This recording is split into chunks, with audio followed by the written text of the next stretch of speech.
On one end of the spectrum, bloating can be a mild discomfort or annoyance that occurs after we eat. And on the other end, it can be a painful distension of the abdomen that lasts hours or days. Either way, bloating is not fun, and the sooner we can get rid of it, the better. So in today's video, we are going to cover the 5 most common reasons you might have bloating, how it connects to your thyroid, and what we can do about it. My name is Dr. Bodle, and welcome back to my channel. If you haven't done so already, please remember to subscribe and also click the bell. That way you'll be notified when I post a new video every single Thursday. My specialty is in helping women with Hashimoto's and low thyroid to lose weight and improve their energy naturally. And whenever we have changes in thyroid hormone, the most metabolically active parts of our body tend to suffer first. This includes things like our hair, our skin, our nails, and yes, our gut. If our gut isn't being properly activated by our thyroid gland, it can lead to a whole host of digestive symptoms, including bloating. And the problem here is that when we have thyroid dysfunction leading to gut dysfunction, it then feeds back and causes our original thyroid problems to become worse. It's our job in these scenarios to identify exactly what's causing the bloating for you, provide support to that area, and therefore break this vicious cycle where inflammatory thyroid and gut problems are feeding on one another. So let's start off with the first item on our list for common causes of bloating, which is food reactions. It's very common for someone to come into my office with a huge list of possible differentials for their bloating.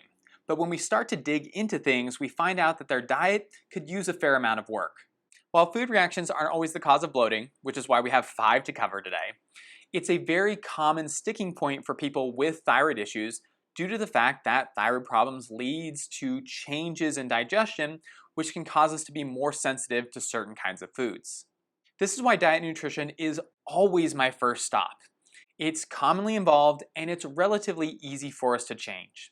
I can't tell you guys the amount of times we've made some simple adjustments to someone's diet, and as that has cleaned up, we've seen their bloating resolve in a matter of a few weeks. Even if diet isn't the primary culprit, making some modifications here can really stack the deck in our favor as we try to address some of the other causes that we'll talk about. But this is where our dietary progression that I've described to you before comes into play.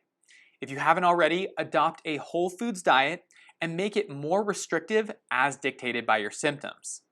I would like to note that for people with thyroid problems, simply adopting a whole foods diet is likely not enough. However, I like to provide that as the first step, especially if someone's coming off of the standard American diet and some of these changes may seem a little overwhelming to them.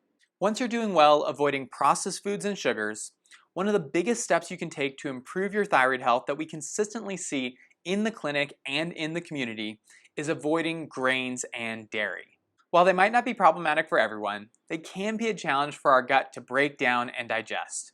And you should at least experiment with removing them from your diet and seeing how you feel. If improvements are made but you're still not quite there yet, you can then go into more advanced nutritional strategies like an autoimmune paleo style diet, which also removes things like soy, corn, eggs, nuts and seeds, and nightshade vegetables. Number 2 on our list is low stomach acid or low HCl, and there's a number of ways that thyroid changes can lead to these problems. The most direct route would be low thyroid hormone leading to low metabolism of the acid-producing cells in our stomach. But for people with autoimmune thyroid conditions, we can have other associated autoimmune conditions in our gut. One example would be autoimmune gastritis. In either scenario, the decrease in stomach acid can lead to a decrease in the absorption of a wide variety of nutrients. And it's one of the main reasons why it's assumed that up to 40% of people with hypothyroidism are deficient in vitamins like vitamin B12. But of course, low stomach acid can also cause bloating as our ability to break down food becomes compromised. And this is more likely to be a problem for you if you notice that you have difficulty digesting high protein meals or if you have burping and bloating within 30 minutes of eating. To help out in these situations, I would recommend trialing a product like digestive enzymes that includes the ingredient of betaine HCl, which will directly support the acidity levels in your stomach. Or if you're interested in doing something at home, you can always take 1 to 2 tablespoons of apple cider vinegar, mixing it with water and consuming that 5 to 10 minutes before you eat. And if you're interested in learning more about apple cider vinegar and all the ways that it can help your digestion, check out my full video on the topic, which I will link for you in the cards right up here. Our third most common cause of bloating is emotional or physical stress. And as we've said before, stress is more concerned with kicking our body into that fight or flight mode and is less concerned with digestion, healing, and growing. Stress is all about dedicating our energy and effort to getting away from the bear that's chasing us in the woods. Because if we don't save our life in the short term, none of that long-term stuff is going to matter much. However, if we're stressed all the time, this can really divert resources away from our digestive tract and make it very difficult for us to process food, leading to symptoms like bloating.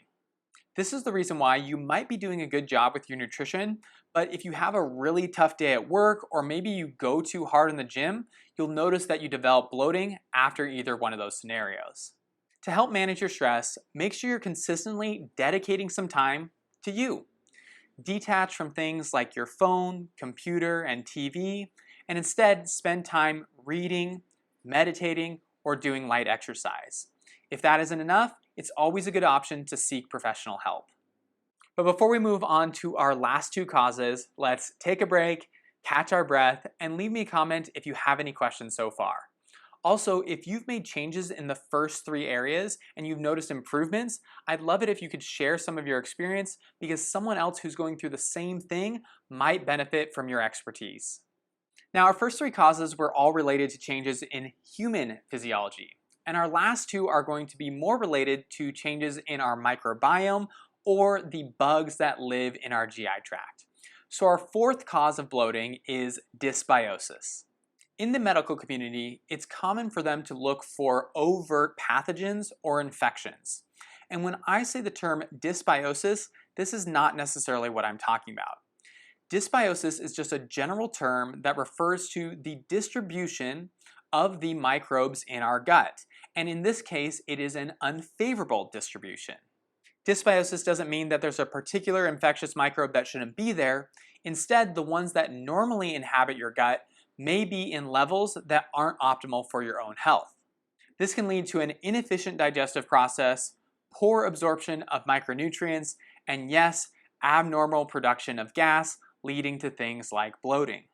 The bloating that comes along with dysbiosis typically occurs between 30 minutes and 2 hours after eating, and is usually noticed in the lower abdominal areas. Since dysbiosis isn't caused by a single infectious bug, we really need to look at the entire gut environment and figure out what is contributing to these shifts and changes in our normal flora. The best way to address dysbiosis is by looking at some of the factors that we discussed earlier in this video. Make sure you're eating a diet that works for you and isn't causing any type of inflammatory food reaction. If you need support with digestive enzymes, including things like betaine HCl and apple cider vinegar. Also, make sure that your stress is well managed and it isn't contributing to any sort of gut dysfunction. If all those areas have already been addressed, you may want to consider doing some probiotic therapy. There's three main categories of probiotics, including our Lactobacillus bifidobacterium blend, Saccharomyces boulardii, and our soil-based or spore-forming probiotics. Different people will do better with different combinations of probiotics, and you want to find the ones that serve your body the best. I did a full video on this topic as well, and I'll link it for you in the cards above in case you want to learn more about how you can use probiotics to support your gut and reduce bloating. Our fifth and final cause of bloating is probably the most complicated and may require different strategies from everything we've discussed so far, and it is called SIBO, or small intestinal bacterial overgrowth. While there are some microorganisms in our small intestine, it is relatively sterile when compared to our large intestine and upper GI tract.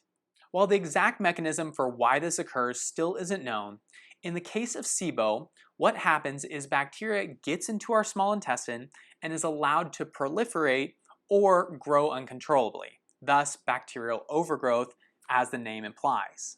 Some people believe that this occurs due to a retrograde movement of bacteria in our colon into our small intestine. But based on the current research, I think it's more likely that bacteria in our upper GI tract is able to get past our stomach and into our small intestine due to the fact that our low thyroid output is leading to changes in motility and decreased hydrochloric acid production. From a clinical standpoint, to some degree, I'm not sure if this really matters. The main thing is, this bacteria is in the wrong spot, causing symptoms, and due to the fact that low thyroid can have such an influence over the function of our GI tract, some research has estimated that up to 50% of people with hypothyroidism develop some amount of SIBO. Now normally, when our food reaches the bacteria in our colon, it's already been broken down into very small parts that makes it much easier for the bacteria to digest. However, in the case of SIBO, these bacteria have skipped the line, so to speak, and when they encounter food in the small intestine, there's much more for them to break down, and this causes an exponential increase in the amount of gas that's produced. This can lead to symptoms like bloating, gas, abdominal distension, changes in bowel movements, and it's typical to see these symptoms get worse as the day progresses and someone consumes more and more meals. In these situations, some people will need to take medication like antibiotics. The standard of care is using an antibiotic called rifaximin. However, it only has about a 50% success rate, and many of these cases reoccur. What this says to me is that killing off the bacteria may be a good idea. However, we have to address the causes that led to this problem in the first place. It's for this reason that for my patients, I recommend a low FODMAP or no fiber diet to reduce the amount of starchy substrate that those bacteria can munch on and create gas from. I also will often recommend using probiotic therapy to help modulate the gut environment, and if necessary, we'll use herbal antimicrobials to reduce the overall bacterial load. Something else that can be effective, especially in terms of providing short-term relief, is doing a therapeutic fast. This has the same principle behind it as using a low fiber or no fiber diet, where we are essentially removing the source of food for these bugs. In the therapeutic fast, I usually recommend that people do it for 2 to 3 days and they consume something like bone broth to help provide them calories during that time. In the end, keep in mind that SIBO can be very tricky, multifactorial, and sometimes it can take months before we start to see consistent improvements. So to quickly recap, our 5 most common causes of bloating that is related to our thyroid gland include food reactions, low HCl or low stomach acid, increased levels of stress, dysbiosis, and SIBO. If we can make sure that we understand which one is causing our particular case of bloating, then we can do a better job of supporting it and helping to see it improve. If you liked today's video but need a practitioner to help you out with your thyroid and gut symptoms, send me an email at contact@seattlethyroidhelp.com and I can get you all the information you need to be able to sign up for a free one-on-one consultation with me to determine if we would be a good fit to work together. Also, if you have hypothyroidism or Hashimoto's and have adopted a low carbohydrate style of eating, make sure to grab my free download that's linked in the description box below, which is Electrolytes for Hashimoto's and Keto. It'll not only provide you a recipe to make your own electrolyte mixture at home, but it'll also describe the best dosages for your needs. But I hope you guys liked today's video. As always, if you have any questions, feel free to reach out. And don't forget to hit the thumbs up button, subscribe to the channel, and check out some of my other content. Hope you guys are having a great week. My name is Dr. Bodle, and I'll see you next Thursday.